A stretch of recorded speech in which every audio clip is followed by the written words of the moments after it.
Terrorism is condemnable in all forms and manifestations, whether it's operating from the safe houses of a big ticket democracy, whether it's a lone wolf brand or any other brand, whether it's neighborly terrorism, whether it's international terrorism, or an individual act of terror, whether it's the killing of innocent Nepalese in a foreign capital, in foreign shores, or whether it's carpet bombing of a city, they all are condemnable.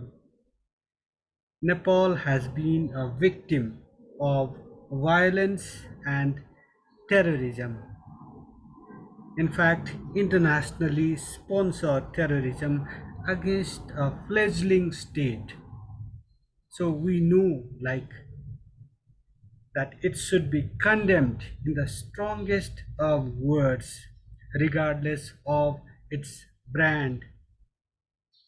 It's an attack against humanity.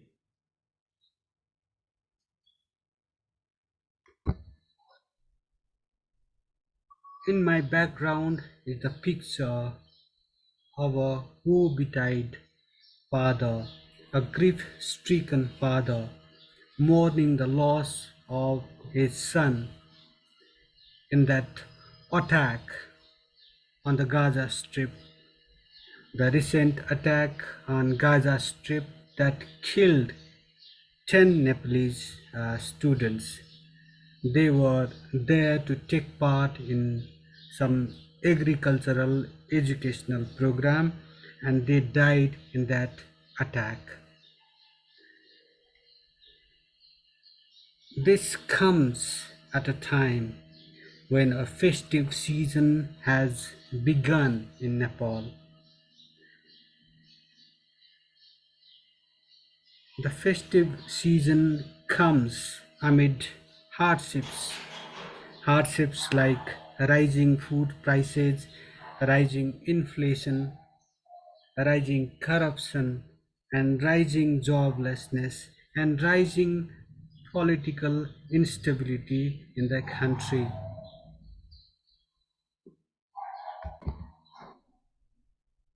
In a space of barely a year, the Kosi province has seen a number of governments come and go. Hikmat Karki from the CPN-UML, that is the Communist Party of Nepal Unified Marxist-Leninist, has ruled twice. Then came Uddhav Thapa from the Nepali Congress. He also ruled twice, but both of them had to go because they could not win that crucial vote of confidence in the provincial assembly. The recent development is that Kedar Karki, uh, a leader from the anti-establishment faction of the Nepali Congress, has gotten appointed as the chief minister of that province. Hope uh, things will stabilize a bit. This instability in Kosi province is symptomatic of political instability gripping this country. This young federal secular democratic republic riven with corruption, inflation, the utter absence of rule of law, and many other ills.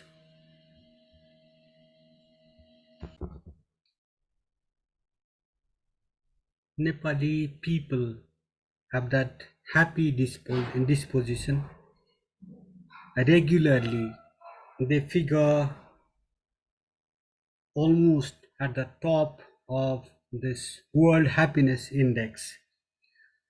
They don't need much reason to be happy, to celebrate life.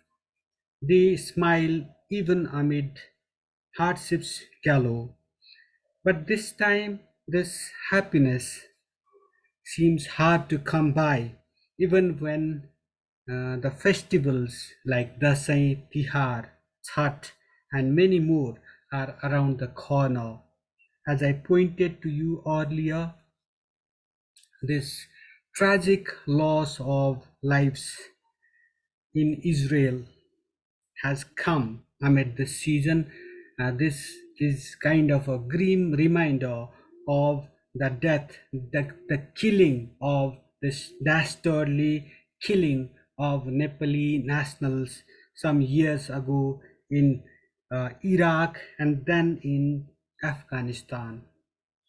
So add to this tragic loss of lives, this ever rising inflation.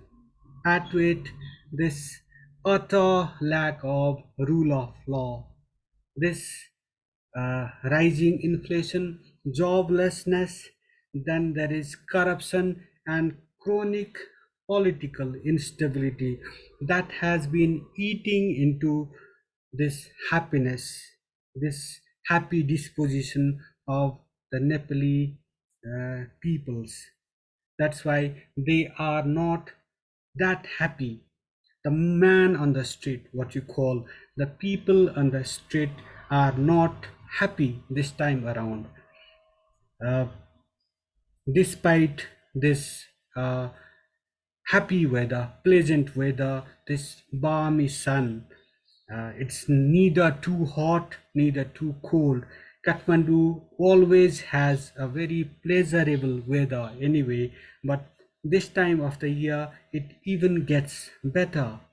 But the people, they do not seem that happy despite the oncoming of a season of festivities.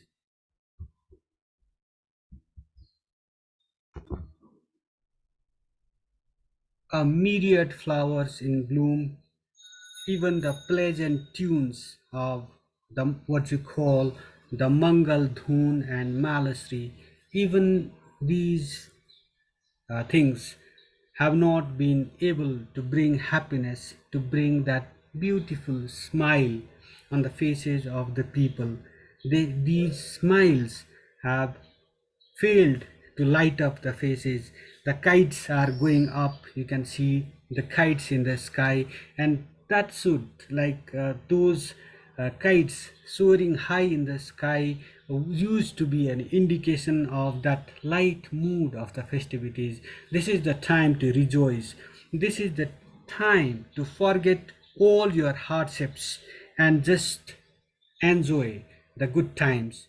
That used to be the case in previous years, but this year it's a bit grim, a bit of a grim scenario, if you will.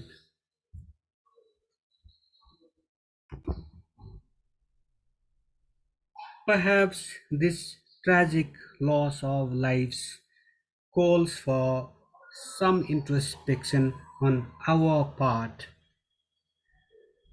We have this tendency of seeking like greener pastures. This country is quite beautiful.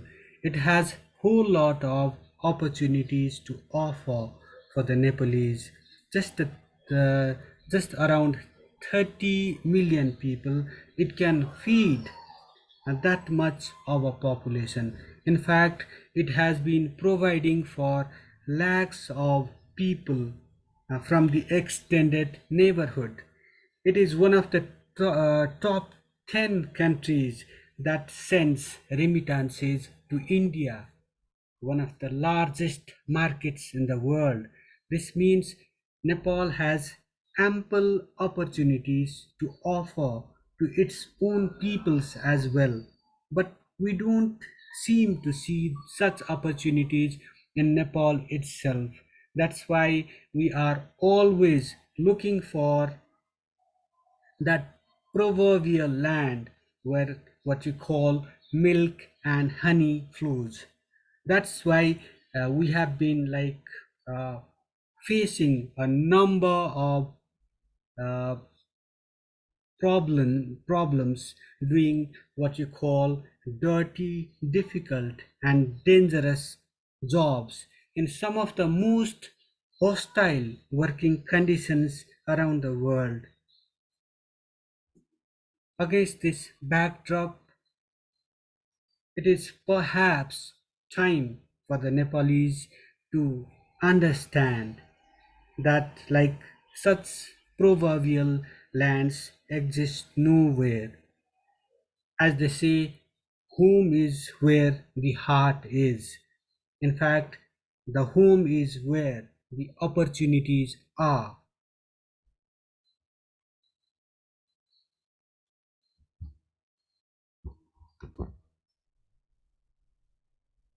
Talk to any among those youths leaving the country for like their proverbial heavens, like I mean to say, this land of opportunities, and they will say there is this lack of rule of law, there is corruption, there is political instability and whatnot.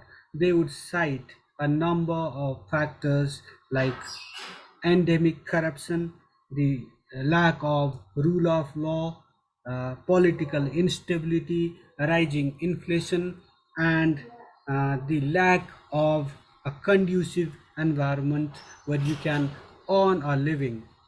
But then, is it not the responsibility of the youths themselves, those educated, very capable, the finest brains, to just help restore this normalcy, to just bring their elected representatives to justice if they have been indulging in corruption at the expense of this country and the future and the present of lakhs, millions of Nepalese people.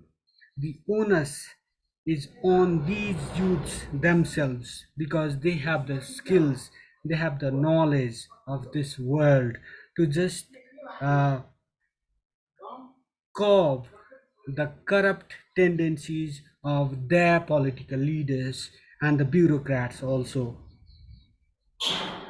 Uh, so it is this instead of literally escaping from this country, they should just try their bit to uh, restore order in this country by uh, taking on corrupt leadership, uh, by taking on the inefficient bureaucracy, uh, by helping restore the rule of law, by restoring rights, and preventing the country from like heading into an abyss. That is the task that these youths who are searching for greener pastures abroad, that is the task these youths should just do first. Instead of looking for like opportunities abroad, they should just bring order to this country, to this motherland, this fatherland. After all, this is the country where like so many like people, luminaries have just uh, found their like kind of enlightenment. Gautam Buddha, we talk about Gautam Buddha, whose birthplace is Nepal, and it is also the place of his meditation, and numerous other sages, what you call the rishis, munis, and maharshis, who got enlightenment in this country. It has boundless potential. It has enough natural resources like water resources that yeah, that are so crucial for humanity uh, at a time when lakes and rivers and the Himalayas are drying up. So if you have that uh, vision in you, then you can just earn a living in this country. So I request you to just remain in the country itself instead of heading for abroad in search of better jobs, better opportunities. There is this thing called giving back to the country. It is time you also give back to the country. Nepalese youths have lost their lives, spent their youths, spent their very productive years building other countries in the development of other countries. Now it is time for them to invest their intellect, their capital, their youth for the development of this country.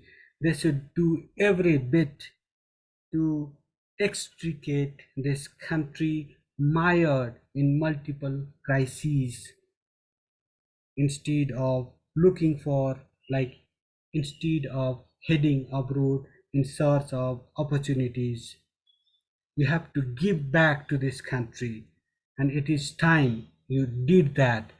Also, I request the non-resident Nepalese to invest for the betterment of this country because they consider themselves as the cream of the cream. They have that added responsibility to bail this country out of the multiple crises facing it. It is time for the Nepalese to reclaim this country and reclaim their destiny. Dasai is around the corner, Chhat is around the corner, the festival of Tihar is around the corner. At this juncture, I request, I hope and pray that Goddess Durga as well as Chhathi Mai inspires us to reclaim this country, inspire us to reclaim our destiny and turn the fortunes of this country with boundless potential around. In the end, I request you to subscribe to this channel.